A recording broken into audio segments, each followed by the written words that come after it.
All right, looks like we have Eric here. So let me introduce my next guest and speaker. Eric Corey Fried is an award winning architect, author, and global speaker. As Senior Vice President of Sustainability for Canon Design, he leads the healthcare, education, and commercial teams toward better and higher performing buildings for over 20 million square feet a year. For 2 decades, he was founding principal of Organic Architect, a visionary design leader in biophilic and regenerative design. Eric is the author of 12 books, including Green Building and Remodeling for Dummies. He holds a prestigious LEED Fellow Award from the U.S. Green Building Council. Please welcome Eric Corey Fried. Hey, everybody. Hey, Eric, how are Hi. you? Good. How are you? Sorry to scare you with my last minute entry. Oh my goodness. I was like, you are not here backstage in the green room. What am I supposed to do? I was like, should I shuffle the agenda here? I like No, no, no. the next guest, but I'm glad you're here and stage is all yours, Corey. Take it away. Oh, thank you. Hopefully, everybody can see my screen. So, uh, thank you for that lovely introduction. As you heard, my name is Eric. I'm an architect and director of sustainability at Canon Design. And if you want to email me or connect with me, you can do that. Also, if you want a copy of the slides, you can text the word green to that number, and I'll send you the slides. By the way, that's not my number, so don't send me weird pictures of your junk or anything. That's just an automated service that we use. So keep that in mind. Also, normally I live in Portland, Oregon. Today I'm in LA, oddly enough, but normally I live in Portland, Oregon. I think what we've all seen in the last maybe 3 years is that nowhere is safe now. Climate change has come for everyone, and disproportionately, of course. But no matter where you are, there are risks and threats. Um, over the last um, over the last 2 years, I know that we've all been in our little hidey hole, right, and stuck at home with the pandemic. And I'm not good with staying home. I like to go out, and so I started developing these weird hobbies. I started collecting pictures of people that were completely unaware of their face on Zoom, and I've got thousands of these now. I What else? I applied to be an astronaut. This is true, and I have not heard back. So yeah, and then I wrote my 12th book on the circular economy. And the reason why I wrote it on the circular economy is because I really see that as the framework we need to address the problems that we face. If the traditional economy is what we call linear, right? It's a take, make, waste economy. A circular economy looks to bend those loops and change it from take, make, waste into harvest, make, and remake over and over again. And companies like Adidas and IKEA and Intel and Amazon and Patagonia and Lego have all embraced this. And we got to interview all of them for the book, which was kind of wonderful. So given that context, where do we go from here now, right? We just spent almost 2 years indoors. So I want to ask you, what was the biggest driver of digital transformation at your company this year? Was it that your CEO had some grand vision that he or she wanted to put out? Was it that your CTO deployed some new, amazing, game-changing technology? Or was it more likely this little guy? Because I'm willing to bet it was that little guy. If anything, the good news is that COVID showed us that we could work remotely from anywhere pretty well. And if there's any light at the end of the tunnel, maybe that's it. So today, what I want to talk to you about very quickly, because I think I've been given 6 minutes or something to try to share this, is I want to talk about the urgency of carbon. And this is me as an architect from my perspective. I'm not a tech person. Number two, how we redefine cost, and a little bit of our innovation approach and how we get into it. And I want to start with the urgency, because the urgency of carbon is now dire, for lack of a better word. In August, the IPCC came out with their sixth and final assessment report, essentially unequivocal data from all the world scientists, about 200 scientists, all in unison, saying this is a flashing code red for humanity. One of the little tidbits in the report was that we've already released enough carbon in the air to blow past our 1.5 degrees centigrade target. And that's the goal that we've all been working towards for the last 30 years. Well, it looks like we might not make it unless we take really, really urgent action today or yesterday, really. As an architect, we tend to think of one building at a time. But one of the things that's really changed for me in the last 5-10 years is that I don't really see it one building at a time. I don't think we're going to solve the world's challenges one building at a time. We really need to realize that a building is actually connected to a larger network of infrastructure and legacy systems and communities and history and neighborhoods.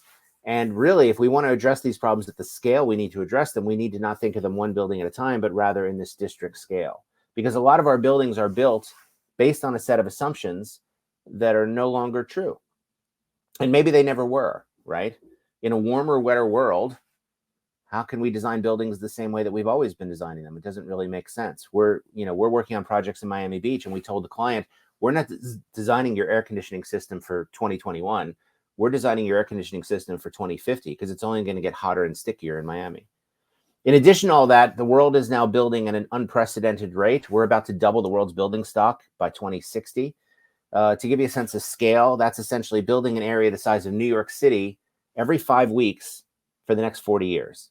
That's what we're doing. So imagine a New York City area being built every 5 weeks. That's what's going on. And if we do it the old-fashioned way, we're going to completely blow past our carbon budget. In addition, we're fighting with the rest of the world on natural resources. China is also using an unprecedented amount. They're doing 50 bridges a year. They've built one large dam every day since 1949. They've consumed more concrete in 2 years than the United States did in all of the 20th century. It's just an unprecedented, almost inconceivable amount of just stuff. And at the same time, in this country, we love buying crap, right? We keep buying crap. And 4 new dollar stores opened today in the United States. Every day in the United States, 4 new dollar stores open. That's a dollar store every 6 hours, if you're paying attention. There are now more dollar stores than are all Walmart, McDonald's, and CVS combined.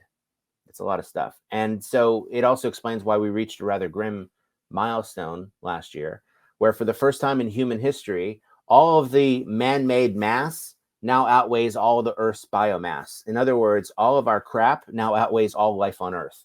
And that's never happened before. And that should be a sign that we're doing something horribly wrong. It also explains why the richest guy on Earth is the guy that sells us all this stuff, right? That kind of tracks. That kind of makes sense. And this is why I'm interested in the circular economy, this idea that whether it's take, whether it's make, or whether it's waste, all of those could use improvement, and all of those make Kanye unhappy, if you know what I mean. All right. So this is how I see us right now, basically. We're just kind of like, la-di-da. We're just completely oblivious to the world going on right over there. And as a result, this is where we now are. We are at a proverbial fork in the road. The decisions we make in the next 12 to 18 months are going to determine the rest of our century. So do you want to have a bad century or a really, really crappy century? That's basically what's ahead of us, unfortunately. And I almost feel like we're all just tiny little dinosaurs, just completely unaware of the impending doom over our heads.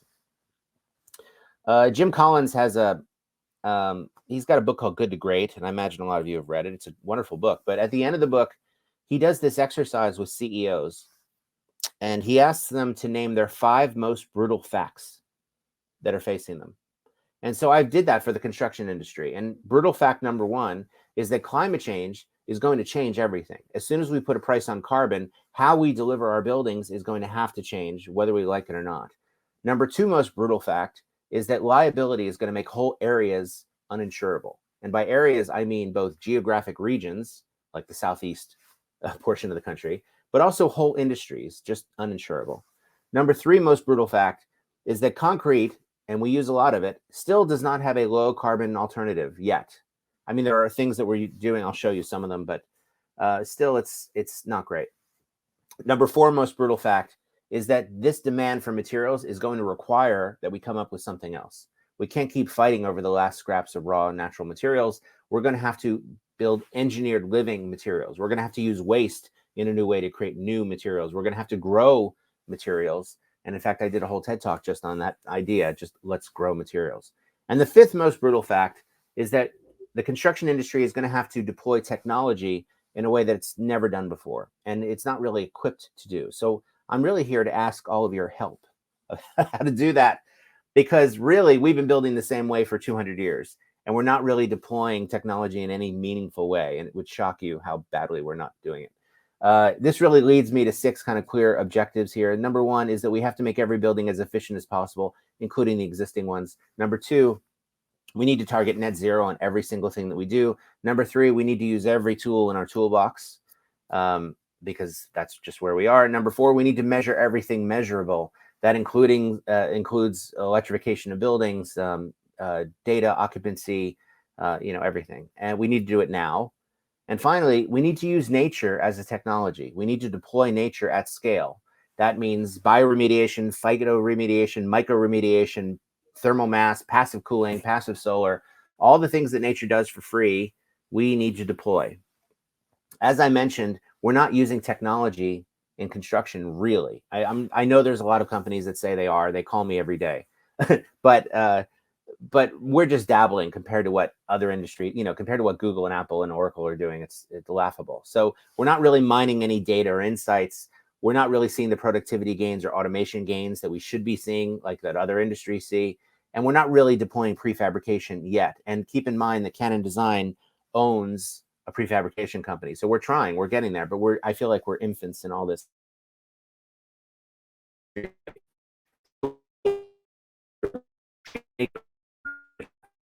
need to get to zero by 2050, and we need to do a bulk of those cuts by 2030.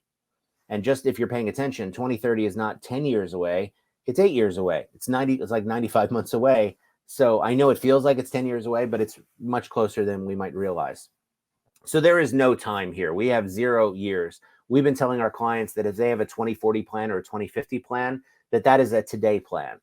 There's no such thing as a 2040 plan. Dust off whatever you got and put it in action. And if you don't have one, well, then quite frankly, we'll help make you one. And we're architects, but we're developing climate action plans for our clients.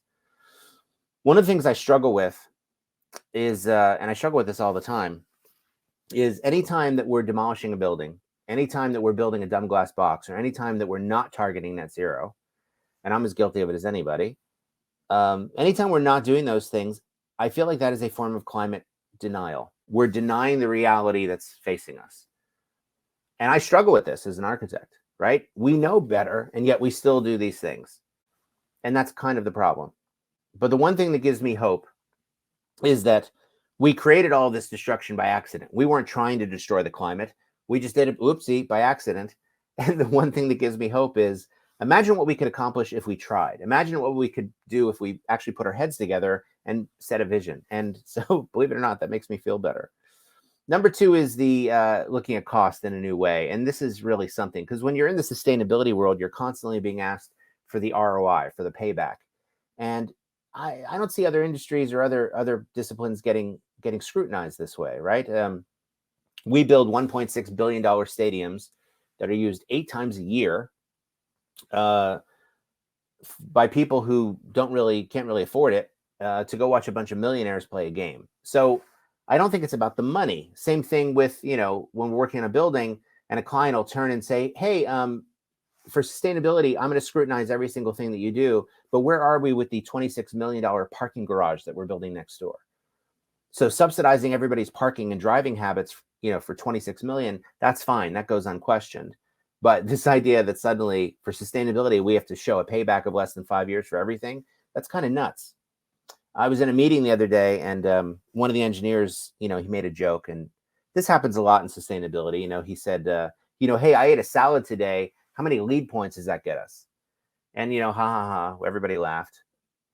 But, obviously the answer is 2, right? Everybody knows you get 2 lead points just for eating a salad. That's common practice. But the point is, we're not selling the value, right? Nobody ever questions the ROI on the coffee and donuts in the office. They just do it because they want to do it. Nobody ever questions the ROI on the Christmas decorations every year. They do it because it's needed. You want to do it. So I don't think it's about the money. And I think this idea of chasing ROI all the time is a trap, really.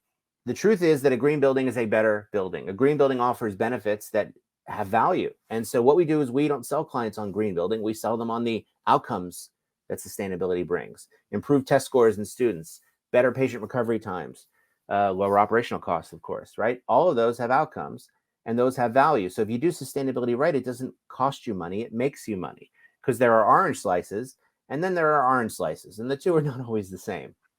The truth is that if we save the planet and keep warming below 3 degrees, which is not a great target, by the way. But even if we just do that bare minimum, we could save $10 trillion by the end of the century. $10 trillion in calculated savings that we could do. If you think about the normal healthcare experience with its long waits, its low comfort, its high stress environment, the typical educational experience with bad spaces, bad lighting, bad waste. Think about the typical workplace experience with poor air, poor light, poor connectivity to your neighbors. They're not great, right? But if we start to track these outcomes, if we change what we measure, potentially we could change the world. Think about how we normally measure success in a building. It's what, cost per square foot, maybe revenue per square foot, maybe payback and ROI. But how should we measure success in a building? Shouldn't we also measure patient recovery times, stress reduction on the patients and the families, staff retention? All those things have a lot of value. And so let's calculate those too. And how else could we measure success in a building? Couldn't we also measure the amount of energy we produce, the amount of carbon that we sequester, the amount of species we provide a habitat to? Yeah, and those things also have value. If we change what we measure, we can change the world, which leads me finally to number 3, our approach to innovation, how we do it. We bake sustainability in at the outset. We have to. It's the biggest change that I made when I came to Canon Design. I moved it up in the agenda from the last item to the first, really, and it needs to show up on every page of your pitch, every page of your proposal. One of the other things we did was we have these meetings and everybody sits around, a bunch of expensive experts sitting around telling me what they think. Well, I already know what they think. What I really want to hear is I want to hear what they wonder. That's the good stuff. And just that little trick of saying, don't tell me what you think, tell me what you wonder, that flips them into this kind of innovation mindset. And suddenly they're much more open and receptive to other things. You've seen this last 2 years, what happens when people try to understand something complex like science, and it kind of doesn't work. And so this idea that everybody's going to suddenly understand climate change is, it's a joke. It's not going to happen. We need to just make it appealing to everybody because people are dumb. They're pretty dumb and they're preoccupied. They're like, whatever the hell's going on with ketchup right now, they're really busy. So that's the thing. The thing about innovation is it never looks the way you want it to look, right? It's messy. The inventor of the light bulb had to do it by candlelight. So again, it's not something that you normally ever see. And by the way, I know what I'm talking about because Canon Design was voted the number 2 most innovative company in North America. Not most innovative architecture firm, by the way, most innovative company. So this is something that's in our DNA. And by the way, I know you're thinking, well, who is number 1? It was Chobani Yogurt. And they make a nice yogurt, but it's kind of weird to lose to a yogurt company. So just deal with that. Okay, so you have to choose innovation. It's not going to happen by accident. It's not going to happen because you put it on an agenda. You all have to opt in and do it. We like to say that innovation is an avalanche. In other words, every snowflake has to participate in the innovation. And also, we tend to focus on clients' pain points because the things that are driving them nuts are the things that they're suddenly going to be much more receptive to switching out. And just lastly, I want to show you this very quickly. What we normally do is we show them their priorities and we have them set the dials to where they are. We do the same thing with payback and ROI. We do the same thing with waste and what they're spending money to throw away. We do it with risks and liabilities. And so the idea is that we're mapping out their pain points and getting them where they need to be. Okay, I think that's the end of my time. So that being said, in the time that I've been talking, another 1 million tons of CO2 have been released. It never stops. So we really need to up our game. I'm hoping this has opened your eyes to that challenge. And really, if we can start to take this outcome-based approach to technology and sustainability, wouldn't that ultimately be the pot of gold at the end of the rainbow? So thank you all very much. Thank you, Shipley, for having me. And hopefully I stayed within my time reasonably. Awesome, Eric. No, I completely agree. It has to be innovation cannot be an afterthought. It has to be actively thought. And I wouldn't agree with you that yeah, people are not stupid, but they just have so much on their mind, so much on their plate.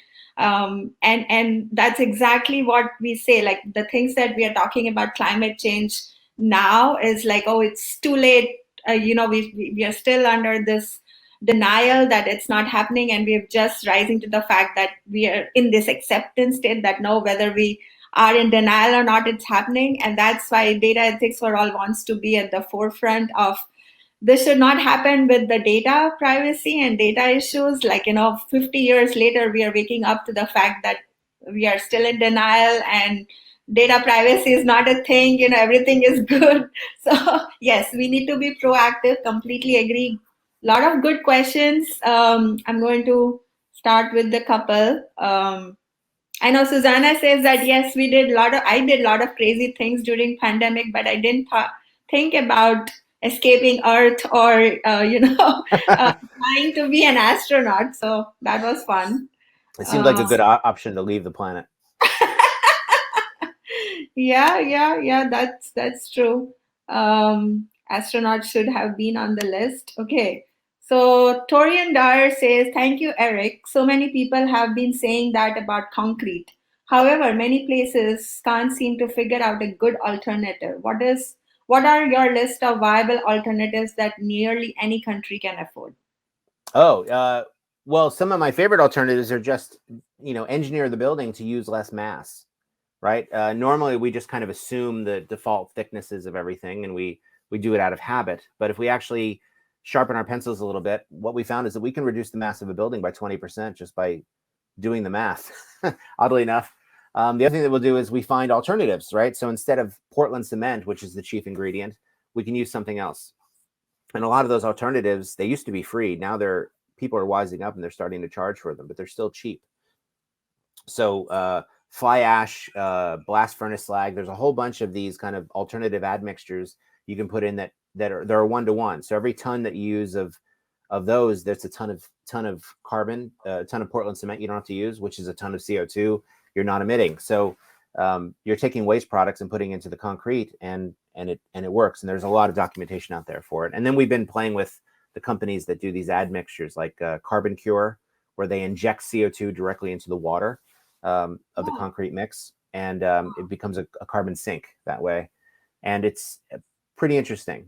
So we've been playing with a lot of these things, and again, cost is an issue everywhere, not just in certain places. I mean, our clients are all worried about it too. So we found that efficiency is always the cheapest low-hanging fruit, and so we always start with that point, and then we start to move up to technologies when efficiency isn't enough. Another LinkedIn user, asked us, you know that we are streaming live on LinkedIn, Twitter, and YouTube, and we are getting questions from everywhere, which is Everywhere. awesome. Yeah, it's everywhere. They're all coming in. So, how do we go about creating those sustainable materials and make current buildings construction projects sustainable? I know you touched upon this a little bit, but if you want to elaborate on that. So there's two kind of parallel worlds going on right now. There's a world of waste, and they're their own thing, and they don't really talk to other people, but it's a pretty interesting world because lots of valuable resources moving down this world of waste. That includes agricultural waste, but also all the municipal waste that we generate all the time, and people finding ways to try to close that loop. Look at TerraCycle is a good example of a company that's really scaling that, of taking waste and making it into new products. The other one is the synthetic biology CRISPR crowd that are manipulating DNA to grow things for what they want. And their goal is ultimately to grow a new kidney or grow a new heart or something like that, right? Where they essentially clone your heart. That's basically that's their ultimate goal. But in the meantime, what we can do is we can grow materials. These materials could have some of the qualities and characteristics that we'd want.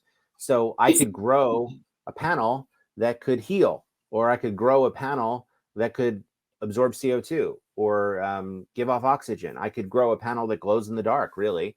And we already know all of the genetic codes for all those little features, and it's just a matter of programming it in. So one of the things that we've been working on for the last, I don't know, however long, is this idea of how do we do that? And there's a number of companies now that we're kind of working with to help them along to do that. One of my favorites is a company called Biomason. Their ultimate goal is to grow concrete. And so they're taking recycled aggregate, basically stone dust, and mixing it with bacteria, and they're growing concrete tiles. It's not really concrete, it's something else. It's pretty wild. And I'm very excited to see where they go with it next. Thank you, Eric. I think that's all the time we have, but Oh, there are many more questions from our audience. So stick around on the chat, the comment section of the live stream. And if you want to answer a few of them, take those questions. That will be great. It was a pleasure having you, and thank you for your time, Eric. oh, thank you all. Good seeing you all. And hopefully next year we can do it in person where we can like hug Yes. and dance and stuff. So Oh, thank you so yes. much. Thank you. Bye, Eric.